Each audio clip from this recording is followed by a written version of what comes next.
in Acadiana is Al Bear. Welcome back. Al Bear is at Vermilionville this morning talking about the upcoming Acadiana Brew HaHa. It's a fun event. We're learning a lot this morning. It's all about the beer, Al.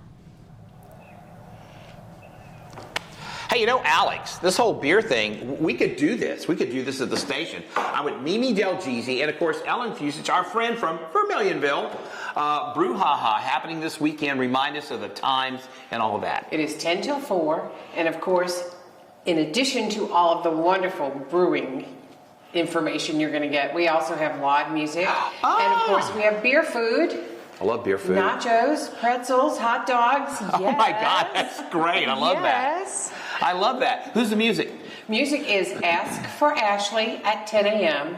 and Corey Leday Zydeco at 1. Okay, Corey Leday, friend of the show. We've had him on many, many times. Yes. Fun day. I love that. Mimi DelGizzi. We were talking in the last day, we were kind of talking about mead and Telpache. How hard is this to make? I mean, could someone like, say, Brandon behind the camera make this? Absolutely. Really, brewing and fermenting is one of the easiest things that anyone can do, and I've mentioned this before, but you can do it accidentally. I remember I left a half gallon of apple cider in my fridge a couple years ago, forgot about it. Maybe 2 months went by, and it was, we've probably seen it kind of gets a little bulgy. Yeah. And that is the yeast and all those little organisms fermenting. And so I was able to pop it open and gave a little hiss.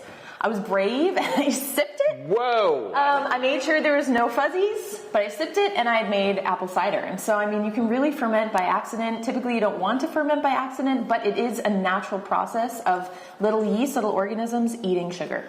So let me make sure I get this straight. So you left it in there, Yep. and it turned into alcohol. It did. Mm-hmm. Wow. And you can tell because of that bulge. So if you're a juicer, sometimes people who juice see this, where if you leave the juice in your fridge too long or leave it out and it gets warm, you'll hear if you open, because those little organisms that naturally occur on vegetables and fruit. So it's typically kind of that white matte look on vegetables. That is naturally occurring yeast, and that will work to eat any sugar that's around, whether it's honey, fruit juice, grain. So it will do its thing whether or not you want it to.